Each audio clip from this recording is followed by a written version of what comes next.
Hello again, people of Music Land. Fine Music, episode 193. That's right, we're going to give it another go with Fred. If you like jazz and movie soundtracks, I've got a few for you. There's a long history of jazz and film.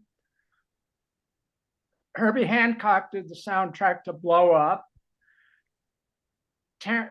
Terrence Blanchard's done numerous soundtracks for Spike Lee, and he's doing the soundtrack to the new version of Perry Mason. Duke Ellington's done soundtracks. World Pacific Records came out with a soundtrack for the story of James Dean. It was a documentary that came out in 1958, and it was directed by Robert Altman and George W. George. The music captures the 50s feel, the swinging, cool California sound. It has 14 musicians on it. Chet Baker's featured as lead on quite a few cuts and sings a vocal at the very end on Let Me Be Loved. Bud Shank shows up on flute, leading a few tunes, Lost Love and Fairmont, Indiana. Other players on this are Pepper Adams, Mel Lewis, Charlie Mariano. And it's a really good soundtrack. The players gel together and just like I said before, swing. Another interesting composer for film was Mark Isham. He has a CD called Film Music, which came out in 1985.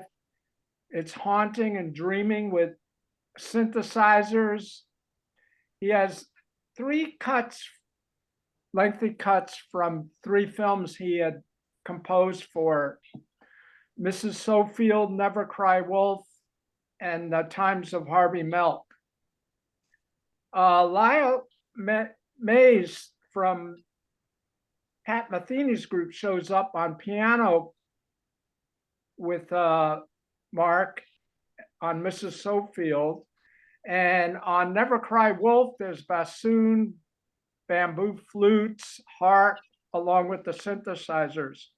And in the Harvey Milk, there's synthesizer and Mark Isham on trumpet also. He really captures the feel of these films. And some people say it actually captures the feel of the winter scenes that were in a couple of the movies like Never Cry Wolf and Mrs. Sofield. His most interesting, I've found also, is The Moderns. Okay. It's a film from 1988, and it's directed by Robert Rudolph, and it's a creative atmosphere he captures of the 1920s in Paris. And he's on trumpet and electronics throughout the album. And it wouldn't be out of place in today's ambient music. It's very sensitive to the world that he creates with the sound. He has violin, mandolin added to it, bass, cellos. Someone said it's like sitting down by candlelight and having a glass of wine. That's how someone described this music. Then there's Miles Davis.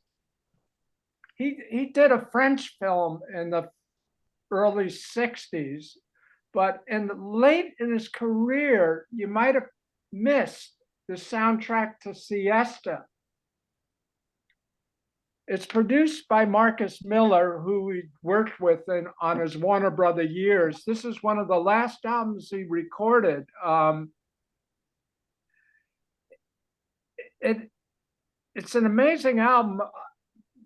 Jason Miller and Marcus Miller come together with synthesizers and an array of instruments, and they come up with an arrangement that sounds very much like Gil Evans' Sketches of Spain. And Miles plays beautiful music on this recording, just gorgeous solos. He actually came into the studio and played over the music that was set up for him by Miller. And besides the synthesizer and the trumpet, there's Eric Clue shows up on a cut. He plays classical guitar. John Schofield shows up and plays an acoustic guitar on the title cut. And it's very atmospheric and haunting. And sort of some cuts have a weather report type feel to it. And I highly recommend it. It's a beautiful album. And one of the last recordings that he did, I think he did two more albums for Warner Brothers before he died. But the Hot Find is an album called The Hot Spot Soundtrack of an obscure film that was directed by Dennis Hopper. It got terrible reviews, but the album is incredible. It's John Lee Hooker, rhythm and blues drummer Earl Palmer on drums, Tim Drummond on bass, and Miles Davis on trumpet. Wow. You can't get a better combo than this. This is unbelievable. The first cut starts out with a wordless vocal by John Lee Hooker, and then Miles Davis comes in, and also the blues guitarist Roy Rogers, not the cowboy, the blues guitarist, is playing slide behind all of this also. And there's numerous cuts where all of them work together. There's a couple of cuts where it's just Miles Davis with the band and Roy Rogers on slide guitar again. And then who else shows up but Taj Mahal on the soundtrack playing Dorbo. And again, it's just an amazing array of people playing together that you'll never find anywhere else. Miles playing blues. And this is, the arrangements and the music was written by Jack Nietzsche on top of everything else. Miles blows over Hooker's groans and moans and wordless vocals and brings such life to these cuts. The artistry of all the players goes through the roof. I mean, the soundtrack is probably 10 times better than the movie, and it creates a wonderful atmosphere to listen to. I really enjoy the album. If you like blues and you like Miles Davis, you'll wonder how in the world do they fit together, and they do. Wow. Have to look that up.